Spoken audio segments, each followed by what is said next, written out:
Our hero claims a warrior's heart. I tell you. Once again, my gang and I had given Inspector Carmelita Fox the slip. I was surprised to see how well she took it. Finally, the secret police file I'd been searching for all these years. With this, I could avenge my family and regain possession of our most valued treasure. It all began when I was just a kid, bouncing on my father's knee. You see, I come from a long line of master thieves who kept all their secrets of sneaking and stealing in an ancient book. The Thievius Raccoonus.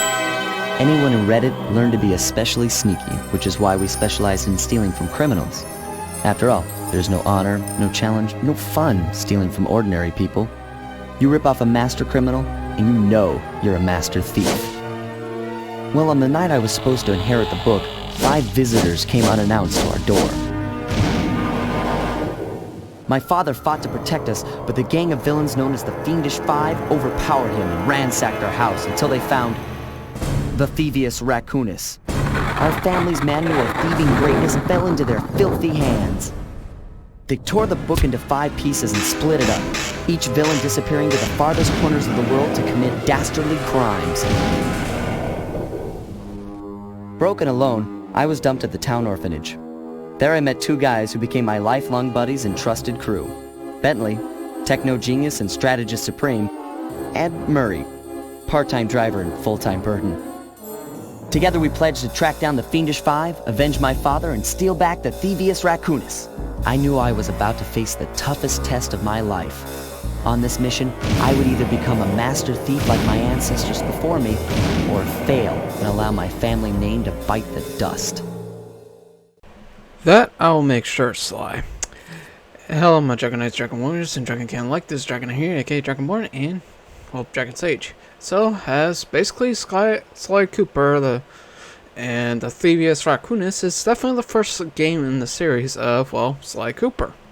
And this was originally on the PS2, but due to me having at least problems with the problems of the PS2 emulation, so I go with the PS3 version. Now, please note this is a PS3 emulation, which actually works perfectly fine, and definitely, at least to me, one of those really good games. And basically, what this game is basically, for a little short game, it's actually pretty good. You get really good abilities, like you just saw now, and of course, you collect bottles. And honestly, this is actually, to me, pretty good, because also you can get some horseshoes, which is basically, well, shall we say, you know, keep you alive, as you probably end up seeing there. I just died, so yeah. And also, if you get all the, you know, clues, which is probably some riddles, you can actually unlock the vault, which also only, you know, reveals some codes. And as you probably notice, at least when I release this one, you definitely will know that, you know, what the basic little plot is, you know. So, and of course, you clean it out, and you get some actually the pages of the Thievius Raccoonus, basically, and that's a really good thing. Or, you know, at least, you know, in the game wise. Now, of course, there is still some flaws to this game, like the traditional way of, you know, gaining abilities. There are some skills that wasn't, I think, a little bit in the layer series, and also some are not. And also, what is so cool, as you can end up seeing here, there is some confrontation between the bosses. How delightful! We have a guest. The only thing is, I hate unexpected guests! Listen, Raleigh, wipe up my family and steal what's mine, you better expect company. Oh, I'm ever so sorry. How sloppy of me not to finish the job. Obviously, we should have snuffed you out as well. So, without further ado, let me make amends by what? Bloating to gargantuan size and squashing you like the insignificant bug that you are! Bring it on.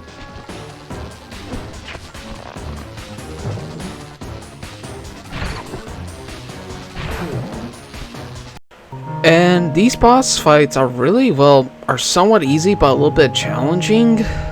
For right here, as you end up seeing, is basically just hop around and do what you need to do to whack them. Miss Ruby actually has like a cool, to me, a cool like a dance thing.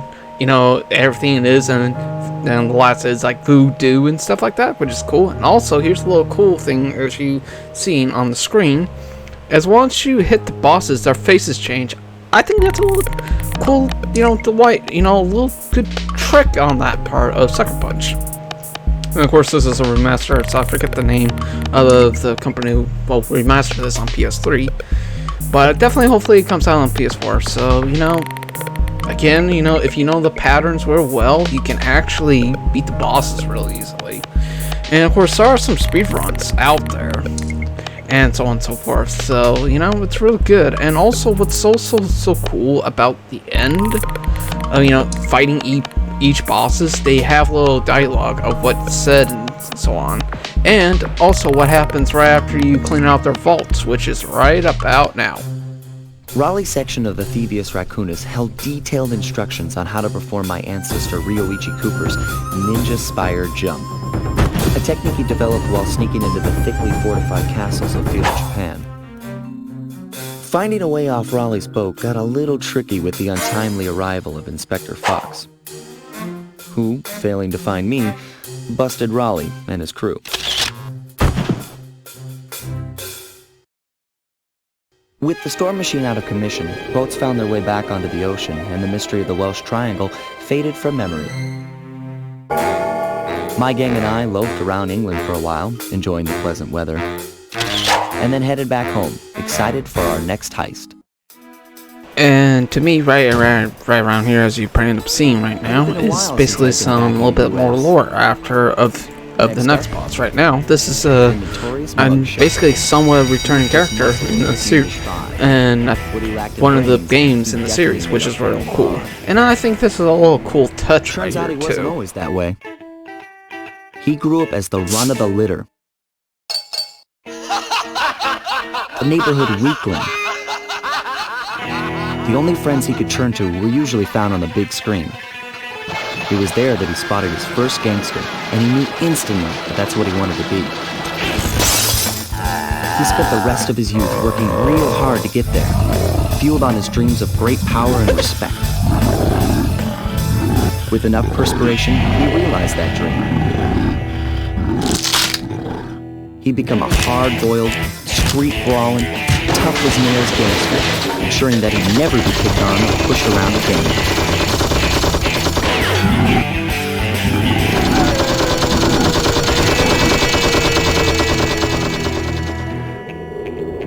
So he's holed up in Mesa City, huh? I've always wanted to go to that thriving American boom town.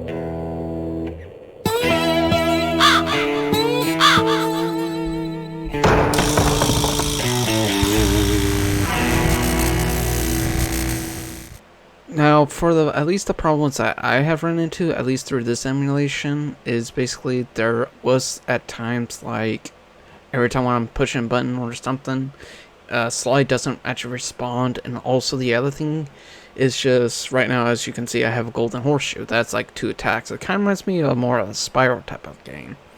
But you know, but at least later in the series, they definitely upgrade that to an actual health bar. And of course, during the whole boss fight too, you can actually definitely see their health bar. So I think that's a little cool trick. And for at least something in the, you know, from the very beginning, I can definitely see what they were trying to test out, seeing what they were trying to, in general, you know, test the waters, basically, to say. You know, like, this is like a really cool, you know, really cool thing. And of course, nunchucks! Sorry, I watched too much chat. It reminds me of the nunchuck joke. That, you know, or a meme mostly. But yeah, you know, it's really cool that how each stage has its own unique style. And of course, you gotta get I believe, all 7 keys, which is basically to unlock to the boss, which is a little cool feature, a little good touch in my opinion.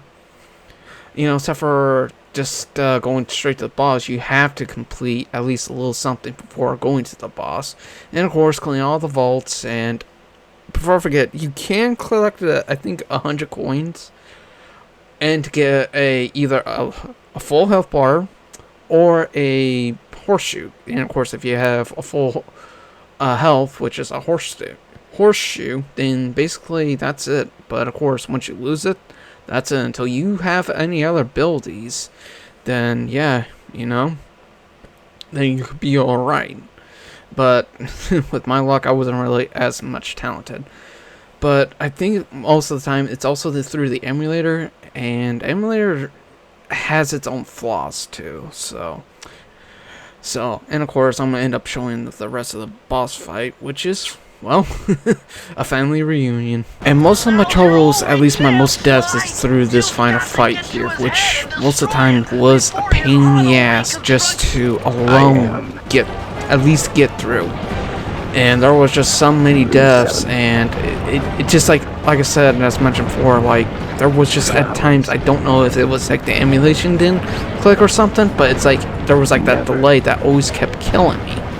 But I think this is a little good way to, at least in my opinion, find to end at least the threat of the family of the Cooper gang. And basically how it is just simple, go here and just finally nail the head. But that's just basically it. I think this is really cool just to see how well they did this part right here. You will never be rid of me. Clockwork. It took some tricky maneuvering, but I managed to snatch that last piece of the Thievius Dragoonuss from Clockwork's claw. I had taken down each member of the Fiendish Five: Raleigh, Mugshot, Ms. Ruby, the Panda King, and finally Clockwork. I'd beaten them all one by one and reclaimed my birthright. Of course, there was no way I could have gotten here without the help of my pals. I know this hasn't been easy for them, yet they stuck with me through it all. Murray, boy, it took a lot of guts for him to get out in the field with me. I know he was scared, but he's got more heart than anyone I've ever known. And thank goodness for Bentley. Without his expertise, I'd have never found my way off that rooftop in Paris. A guy couldn't ask for a better gang of friends. Who could ever forget the lovely Carmelita? Looks like we're not going to be friends anymore. Now that Clockwork's death ray is out of commission, we're back to playing cops and robbers. I thought for sure she was going to slap the handcuffs on me right then and there. But instead, she was true to her word and gave me that 10-second head start. 10, 9, 8, 7, 6, 5, 4, 3, 2,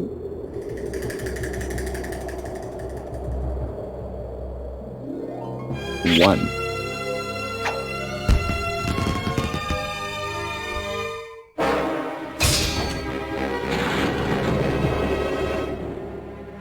I felt bad leaving her stranded on that giant rock, but I knew it wouldn't be long before we'd see each other again.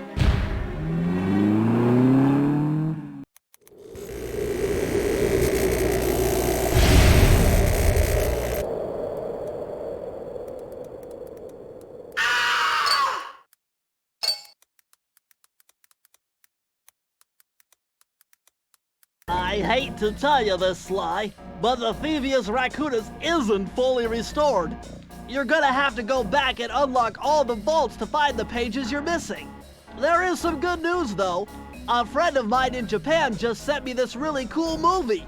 And guess what? It's all about us! Due to the YouTube's copyright system, I had to mute this part because of how Japan is with how their copyright laws is. So I had to basically mute this part. But I just don't want to at least spoil here. But I definitely have a question for those who are in the Japanese, or at least in the Japanese part. I wonder if it's reversed, because this is really cool, as you probably end up seeing as Bentley's friend, which is, I believe it's the developer side. They actually show you what you learned from the beginning, but also in Japanese here. Which honestly, I wish they actually had this version, but I guess due to some laws and stuff may happen, they had to switch it up here. But to me, I think this is really cool. You know how well, you know, it basically, you know, how they did this in the Japanese version. Of course, since this is, you know, USA or US version, so you can't end up seeing here. But this is not basically over yet until you collected all the pictures and all, you know, at least all the pages of the US Dragoonuss. But I can't play the whole thing because I had a feeling if I, you know, release this again, there's gonna be probably like a copyright strike, and I just don't want to end up dealing with that with at least here, because I know Japanese laws are very, well, shall we say, iron-fisted is basically way of saying it. But you know, once you actually play it, try it out for yourself, which is really cool. At long last, the Thievius Raccoonus restored to its original state. The first time I held the whole thing under my arm since I was 8 years old. The same weight that all my ancestors had felt beneath their arms as they had passed it on. Although, while other family members may have been great thieves, they all inherited the book. I got a chance to earn it. I had taken down the Fiendish Five, having used the moves my ancestors taught me, and become a master thief along the way. The time had come for me to chronicle my own adventures into the great book.